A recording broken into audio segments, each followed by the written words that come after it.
Hello, good morning. Today I want to be talking about 5 essential things about a will. 5 things you need to know about a will. The first is that a will is not a will except it is signed by the person writing it, it is witnessed in the proper legal manner, and it is lodged in the registry of a court. If it is not lodged in the registry of the court, there's no way to get the court to help you enforce what is written in that will. It is at best your written document just for public knowledge. The court will never enforce it. It can only help to lend credence when it's time to procure a letter of administration. That's the best that will can do for you. The second thing is that will, as it has been written and lodged in the registry of the court, helps you reduce the issues that come with letters of administration, because where there is a will, what you need to procure is a probate. That's a letter of probate. Now, a letter of probate in processing is easier and better than a letter of administration because it takes away the necessity for publication in national newspapers and waiting for 21 days. Because for a letter of administration, the people who are to be executors, who are to be administrators, can be contested.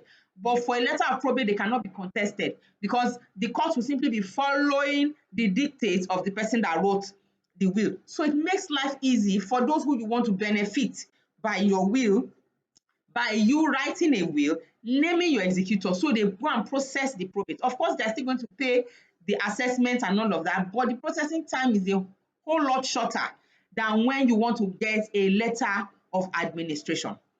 The third thing you need to know about a will is that a will and a trust are not the same thing. Now, the way trusts are administered abroad, there is a lot of credibility, there's a lot of respect for law and the wishes of testators, and the law abroad recognizes the trust document. They can enforce it for you, but it cannot be so enforced in Nigeria. However, what can be done is there are ways in which your trust can be incorporated into your will.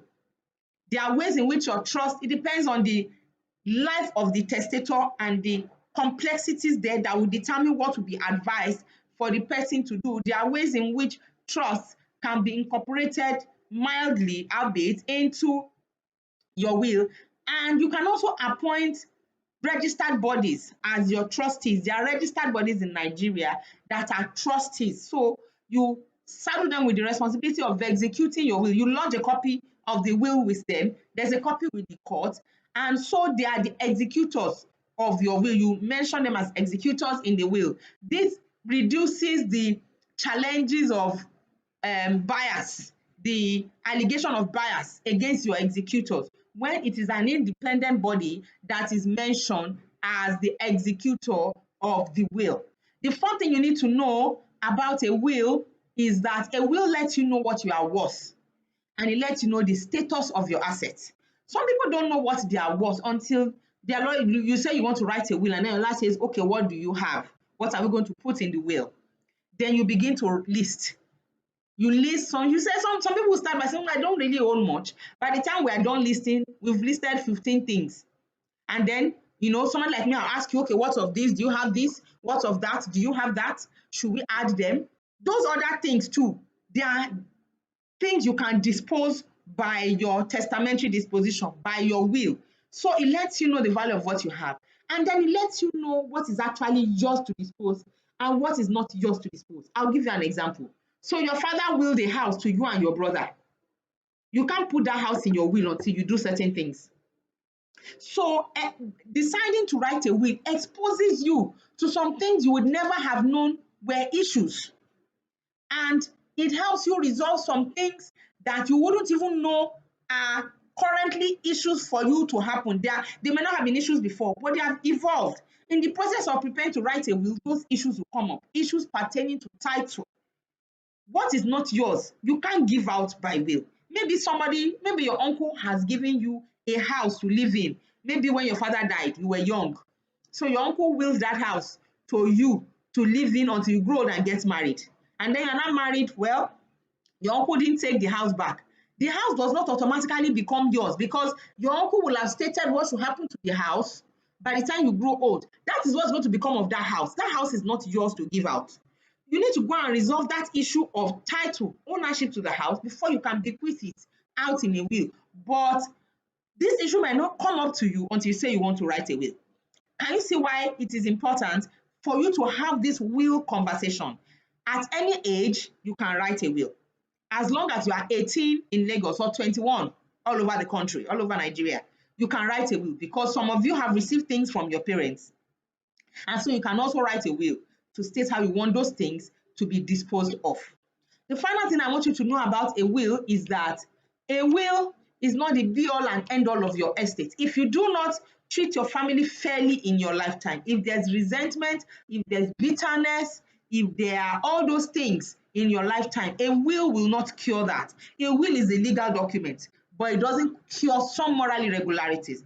The irregularities in your relationship with your spouse, with your children, with your relatives, or with your spouses, if you have more than one, a will cannot cure all of that. So I usually advocate for people to manage their relationships with people around them fairly and well to reduce the advent of contest on their will after they die.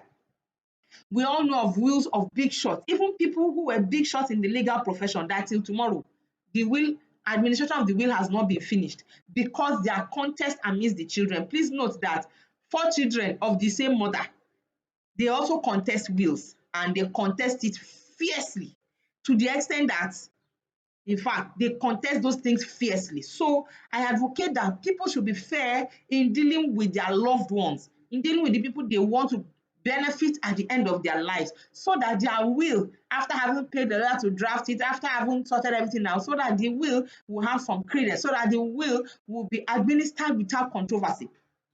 Because it is always possible for someone to wake up and say, I just don't like the way my father did the will and I want to contest it.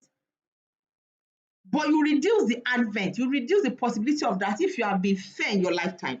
And you also increase the possibility of the court ruling in favor of your will being valid if you have been fair in your lifetime. So these are the things I want you to consider in writing a will. As much as I want you to write a will, and the benefits of writing a will are immeasurable, these factors must be considered. These are the benefits of the will. These are the elementary thoughts you should have in your mind while considering the preparation of your will. Did you hear that I'm giving away all my digital products at just 10% of their current value, 90% off on my birthday, November 23rd? There's going to be a live party of my birthday, and I'm giving away all my digital products at just 10% of their value on that day. Have you heard? Anyway, more details soon. Take care and have a great day. Bye.